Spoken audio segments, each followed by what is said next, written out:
आप महाकाल के चेला हैं।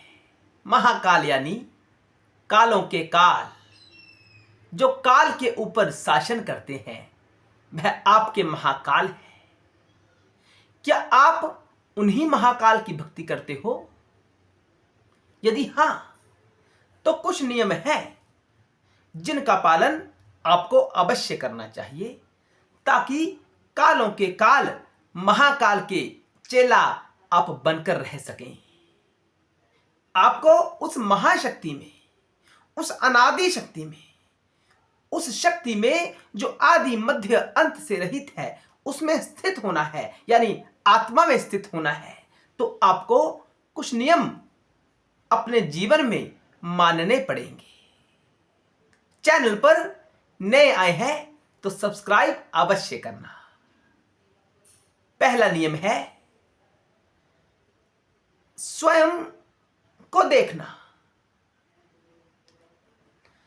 आपने सुबह से लेकर शाम तक अपने जीवन यापन किया, यानी सुबह से लेकर शाम तक बहुत सी एक्टिविटीज की अपने दिन में।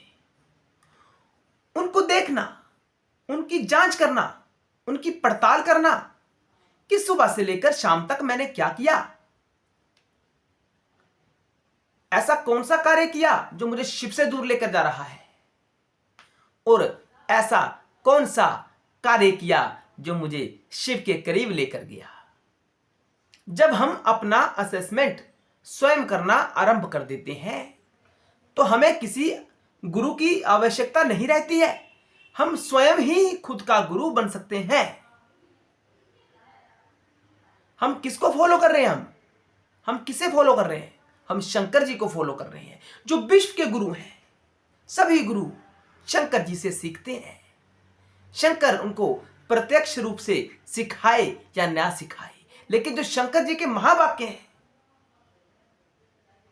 उन्हीं का अनुसरण कर हम शिव का भक्त हो सकते हैं।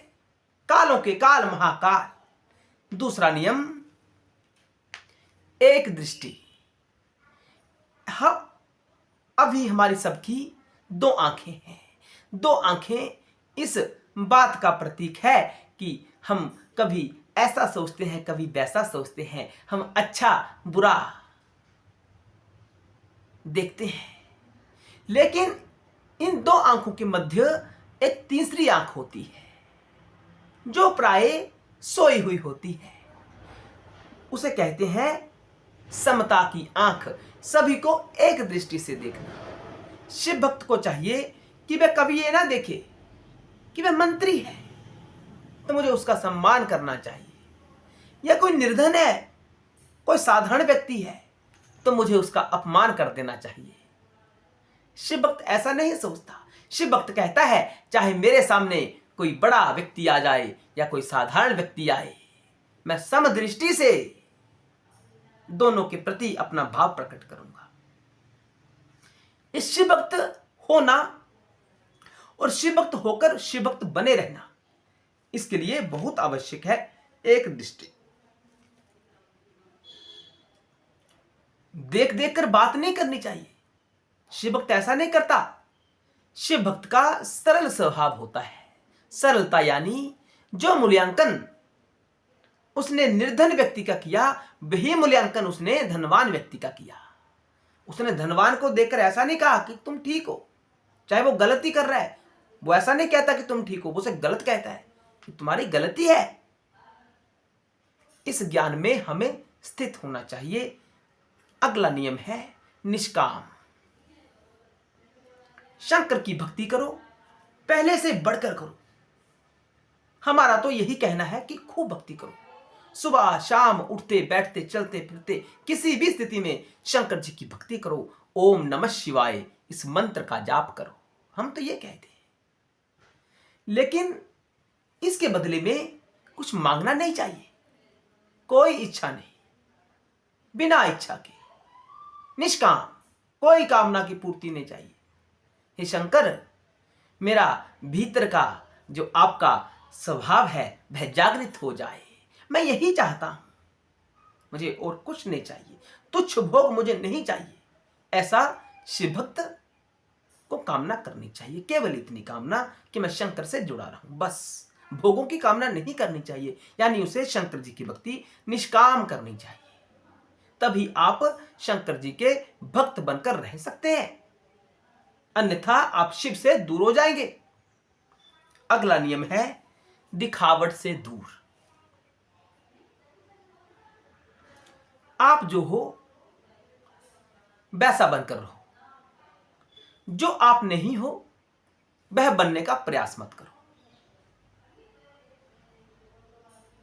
हम दिखावट के पीछे ही अपना जीवन व्यतीत करते रहते हैं, दूसरों को दिखाने के लिए कि मैं उसे अच्छा लगना चाहिए, मैं उसे प्रभावशाली लगना चाहिए। नहीं, अरे जो तुम हो वो तुम ही हो, दूसरा कोई नहीं हो सकता।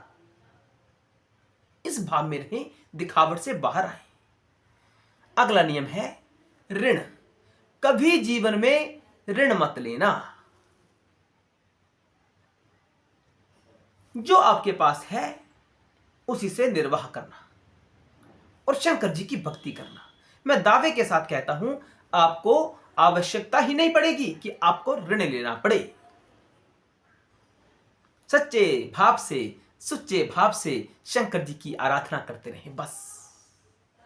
ऋण से दूर रहें, यह नियम है। और अगला नियम है कि आप अगर शंकर जी को कुछ समर्पित करना चाहते हैं तो साधारण वस्तुएं समर्पित करें। फल फूल जो जंगल में उत्पन्न होते हैं वह शंकर जी को अर्पित करने चाहिए। शंकर जी को बड़ी प्रसन्नता होती है इस भाव के साथ, शुद्ध, बनावटी नहीं, शुद्धता के साथ, कुछ भी चिढ़ा हो जाए। अगला नियम है अनावश्यक विस्तार से दूर हो जाना। स्वयं को ज्यादा विस्तृत मत होने देना अगर आप शंकर की भक्ति में स्थित रहना चाहते हैं। शंकर यानी शुद्धता। शुद्धता में रहने के लिए आपको अशुद्धता से दूर आना पड़ेगा। अशुद्धता यानी यह संसार, मिथ्या से दूर रहना पड़ेगा। अगर सत्यता में स्थित रहना है तो संसार मिथ्या है तो अपना विस्तार संसार की ओर नहीं करना चाहिए। उसे कम से कम करो, जितना बड़ा आवश्यक है, इतना बहुत आवश्यक है उतना ही, बस। स्वयं को भीतर लेकर आओ, बाहर की दुनिया का प्रभाव स्वयं पर मत होने दो। किसी ने कितना भी पैसा कमा लिया, अरे वो उसके लिए है, जो तुम्हारे भाग्य का है वह तुम्हें मिलेगा, उसे कोई छीन नहीं सकता।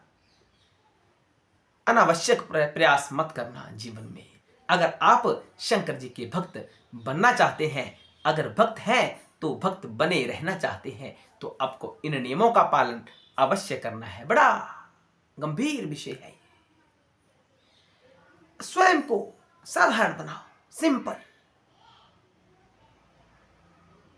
प्रति महीना मुझे वस्त्र खरीदने हैं, ऐसा नहीं है, ऐसा मत सोचना। जो है उसी में प्रसन्न रहना सीखो। मुझे महंगी गाड़ी चाहिए, इस भाव में भी मत रहना। सामर्थ्य है तो ले लो, कोई बात नहीं। सामर्थ्य नहीं है तो उसके पीछे परेशान मत होना, कर्जा मत लेना, ऋण मत लेना उसके लिए। मुझे गलत धारणा होती है, हमें फंसा देती है, हमें उलझा देती है। फालतू के विषयों में हम फंस जाते हैं, हम संसार के ही बने रह जाते हैं, शिव की तरफ हम देख ही नहीं पाते। अपने आप में रहना सीखो।